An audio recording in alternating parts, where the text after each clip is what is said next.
आज के वीडियो में हम संबंधों के प्रकार यानी टाइप्स ऑफ रिलेशन लेकर आए हैं। तो इसमें सबसे पहले हम देखते हैं रिक्त संबंध यानी एम्प्टी रिलेशन। एम्प्टी रिलेशन क्या होता है? समुच्चय ए पर परिभाषित संबंध आर यानी कोई सेट है, उस सेट पर कोई परिभाषित संबंध आर रिक्त संबंध कहलाता है। कब कहलाएगा? कि ए का कोई भी अवयव ए के किसी भी अवयव से संबंधित ना हो, यानी हम उसमें कोई रिलेशन बनाएं ए के सेट में तो वो किसी भी एलिमेंट से रिलेटेड ना हो, तो वह संबंध रिक्त संबंध कहलाता है। जैसे हम एक एग्जांपल देते हैं कि यदि समुच्चय ए बराबर 1 2 3 4 पर परिभाषित संबंध कौन सा? आर बराबर, इसमें ए और बी टाइप के एलिमेंट्स होंगे और इन दोनों का अंतर 10 होना चाहिए। तो हम देखते हैं कि ए और बी यानी इनमें से कोई भी दो एलिमेंट ले लें, उन दोनों का अंतर 10 हो ही नहीं सकता, क्योंकि सबसे बड़ा एलिमेंट 4 है। तो हम इसमें 4 और 1 का अंतर यानी ये छोटा भी है, सबसे छोटा और सबसे बड़ा, तो सबसे बड़े और सबसे छोटे का अंतर ही 3 है, तो 2 का अंतर 10 हो ही नहीं सकता। यानी इस प्रकार का जो संबंध है वो एक रिक्त संबंध है। तो यदि समुच्चय इतने पर परिभाषित संबंध इतना है, तब यह संबंध एक रिक्त संबंध है। क्यों है? इसका कारण हम आपको बता ही दिया हमने कि ए का कोई भी एलिमेंट इस रूल को फॉलो नहीं कर रहा, यानी ए का कोई भी अवयव ए के किसी भी अवयव से संबंधित नहीं है।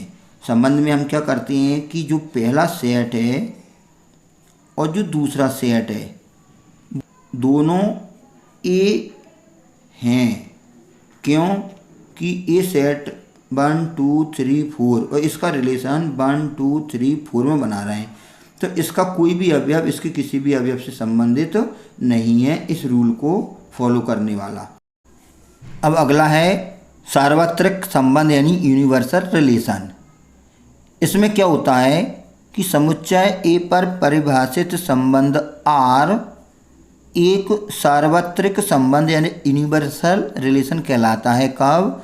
कि जब ए का प्रत्येक अवयव ए के सभी अवयवों से संबंधित है, यानी कोई सेट ए है, उसका प्रत्येक अवयव उसके सभी अवयवों से संबंधित होना चाहिए, यानी ए क्रॉस ए के सारे एलिमेंट्स उस रिलेशन में आ जाएं, तो वो रिलेशन यूनिवर्सल रिलेशन कहलाता है। एक एग्जाम्पल है इस दोनों रिलेशन के, एम्प्टी रिलेशन और यूनिवर्सल रिलेशन का। मान लीजिए कि ए किसी बालकों के स्कूल के सभी विद्यार्थियों का समुच्चय है। ये जो सेट है वो बालकों के स्कूल का है, मतलब इसमें केवल बालक ही पढ़ते हैं, तो बालकों के स्कूल के सभी विद्यार्थियों का समुच्चय है, यानी उस स्कूल में जितने भी विद्यार्थी पढ़ते हैं सारे विद्यार्थियों का सेट है ए। और उस सेट पर एक रिलेशन है आर, उसमें ए बी टाइप के एलिमेंट हैं और ए बी की बहन है। अब ए बी की बहन है तो ए और बी दोनों के दोनों उस सेट के एलिमेंट होना चाहिए। अब ए बी की बहन है तो ये तो संभव नहीं है ना, क्योंकि ए बी का भाई हो सकता है, बहन तो हो नहीं सकता, क्योंकि उस स्कूल में सारे पढ़ने वाले स्टूडेंट बॉयज़ हैं। तो ए बी की बहन है, इस रिलेशन को फॉलो करने वाला एक भी एलिमेंट इसके अंदर नहीं आएगा। क्यों नहीं आएगा? क्योंकि इसको वह फॉलो कर नहीं पाएगा, ए बी की बहन हो नहीं पाएगा, क्योंकि ए बॉयज़ स्कूल है वाला रिलेशन कैसा है? रिक्त संबंध यानी एम्प्टी रिलेशन। और एक जो आर डैश रिलेशन है, आर डैश, उसमें ए बी टाइप के एलिमेंट हैं और इनमें आपस में रिलेशन है कि ए तथा बी की ऊंचाइयों का अंतर 3 मीटर से कम है। तो हमें पता है कि उस स्कूल के कोई भी 2 बच्चे ले लें और उनकी ऊंचाइयों का अंतर देखें तो 3 से कम तो होगा ही, 3 से ज़्यादा या 3 भी नहीं हो सकता, इनके अंतर 3 से कम ही होगा, क्योंकि कोई भी 2 स्टूडेंट हैं उनकी ऊंचाइयों का अंतर 3 से कम ही कम आएगा। 3 मीटर बहुत होता है और उनका जो हाइट है, हाइट का डिफरेंस 3 से कम ही कम रहेगा। इसका मतलब है कि प्रत्येक स्टूडेंट का संबंध प्रत्येक स्टूडेंट से है। यानी हम ये मान के चलें कि उसमें 500 बच्चे पढ़ते हैं और हमने प्रत्येक स्टूडेंट को रोल नंबर दे रखे, पहले को 1, दूसरे को 2, तीसरे को 3, ऐसे 500 को हमने 500 नंबर दे दिया। तो जो पहला स्टूडेंट है यानी पहले रोल नंबर का है तो पहले का संबंध पहले से भी हो जाएगा, क्योंकि उसकी खुद की ऊंचाइयों का अंतर 0 हो जाएगा, तो 3 से कम हो जाएगा, क्योंकि उसकी खुद की ऊंचाइयों का अंतर देखेंगे तो वो 0 रहेगा, खुद से खुद को सब्ट्रैक्ट करेंगे। और 1 रोल नंबर का 2 से देखेंगे तो 1 रोल नंबर का और 2 रोल नंबर के ऊंचाइयों का अंतर 3 से कम होगा। 1 का 3 से देखेंगे, 1 का 4 से देखेंगे, 1 का 5 से देखेंगे, तो 1 का भले ही 500 से देखें, 500 रोल नंबर वाले स्टूडेंट से, तो अभी उसकी ऊंचाइयों का अंतर 3 से कम ही रहेगा। ऐसे ही अब 2 रोल नंबर पे आ जाएं तो 2 रोल नंबर का 1 से देखा तो 2 का 1 से भी वही अंतर 3 से कम ही रहेगा। 2 का 2 से 0 रहेगा, 2 का 3 से, 2 का 4 से, यानी प्रत्येक स्टूडेंट का संबंध प्रत्येक स्टूडेंट से ही है। तो यह संबंध सार्वत्रिक संबंध या यूनिवर्सल रिलेशन का एक एग्जाम्पल है। अगला है स्वतुल्य संबंध यानी रिफ्लेक्सिव रिलेशन।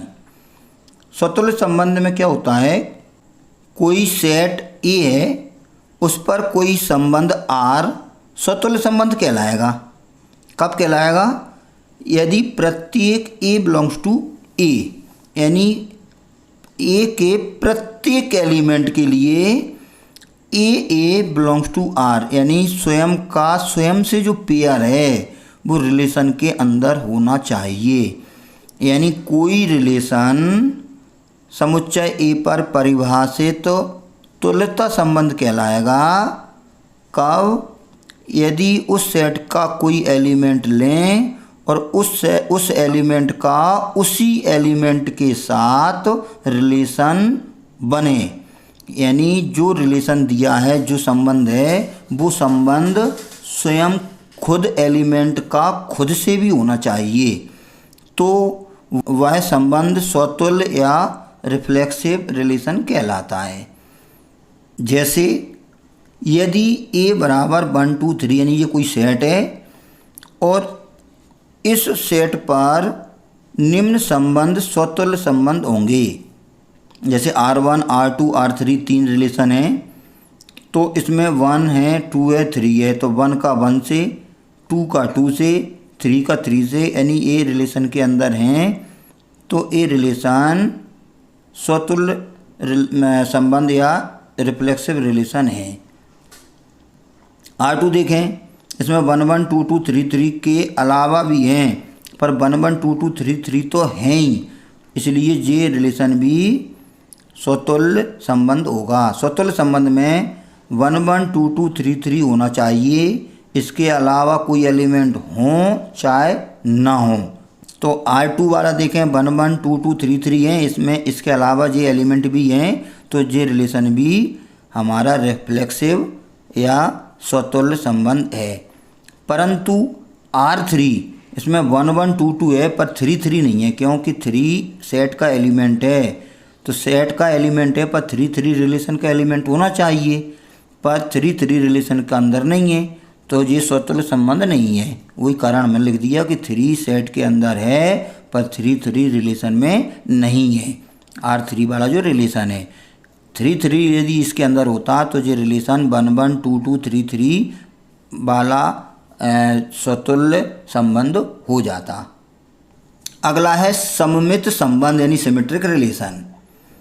सममित संबंध में क्या होता है, समुच्चय ए पर परिभाषित संबंध R सममित संबंध कहलाता है यदि समस्त ए बी बिलोंग्स टू ए, यानी जितने भी हम जो एलिमेंट लें वो सेट के ही एलिमेंट होना चाहिए।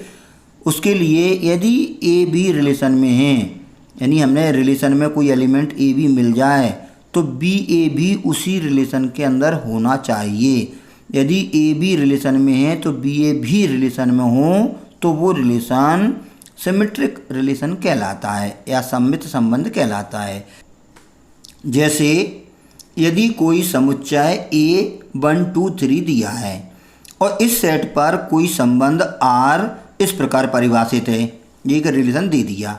अब ये रिलेशन किस नियम को फॉलो करता है, वो नियम कौन सा है, ये हम अभी नहीं कह सकते, पर हमको एक रिलेशन दिया है कि ये कोई रिलेशन है। अब ये रिलेशन सिमेट्रिक है कि नहीं ये हमें बताना है। सिमेट्रिक यानी सममित। तो यह सममित है, क्यों है, क्योंकि 2 3 रिलेशन में है, तो इसका उल्टा भी रिलेशन में है 3 2। देखो ये है कि 2 3 रिलेशन में है तो 3 2 भी रिलेशन में है, फिर 3 3 रिलेशन में है तो इसका उल्टा 3 3 ही होता है, तो वो भी रिलेशन में है, और 1 2 रिलेशन में है 2 1 भी रिलेशन में है।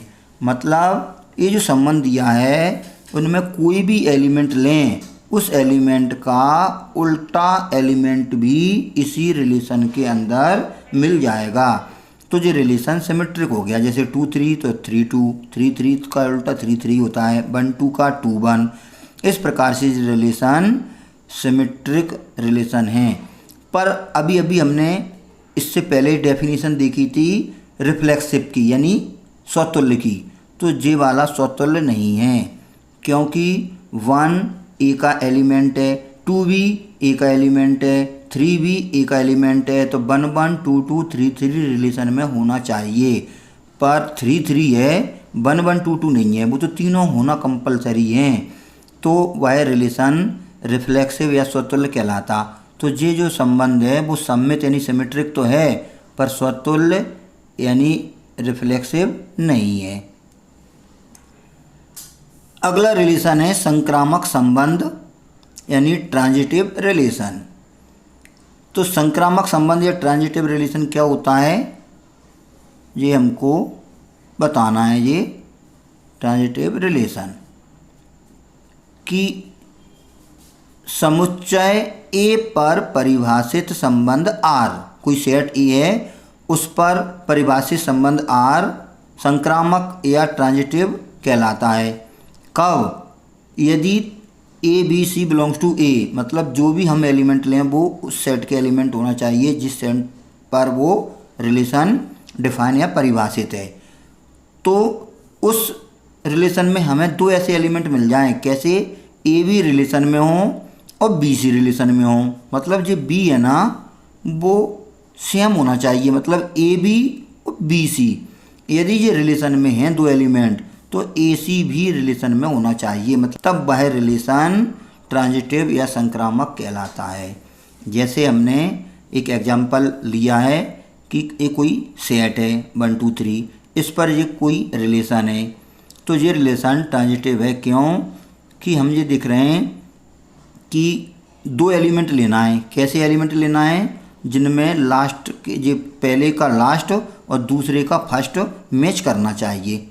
पहले वाला एलिमेंट का लास्ट वाला यानी सेकंड कंपोनेंट और दूसरे एलिमेंट का फर्स्ट कंपोनेंट मैच करें, तो फर्स्ट एंड लास्ट मतलब एक एसी हमारा रिलेशन में होगा जिसका फर्स्ट कंपोनेंट पहले वाले का पहला होता है और इसका सेकंड कंपोनेंट सेकंड वाले का सेकंड होता है।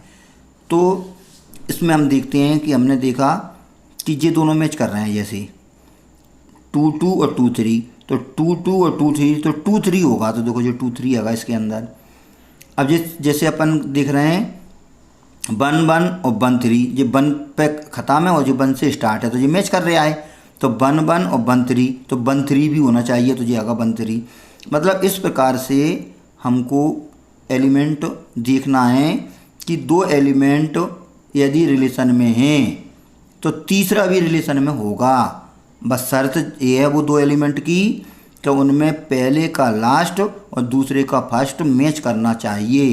तो जो फर्स्ट और लास्ट बचा वो भी रिलेशन के अंदर यदि है तो वो रिलेशन संक्रामक या ट्रांजिटिव रिलेशन है, अन्यथा नहीं है। तो अब आता है तुल्यता संबंध। तुल्यता संबंध यानी इक्विवेलेंस रिलेशन। तो इक्विवेलेंस रिलेशन या तुल्यता संबंध क्या होता है? समुच्चय ए पर परिभाषित कोई संबंध R एक तुल्यता संबंध कहलाता है। कब? जब वो रिलेशन R स्वतुल्य, सममित और संक्रामक तीनों हो।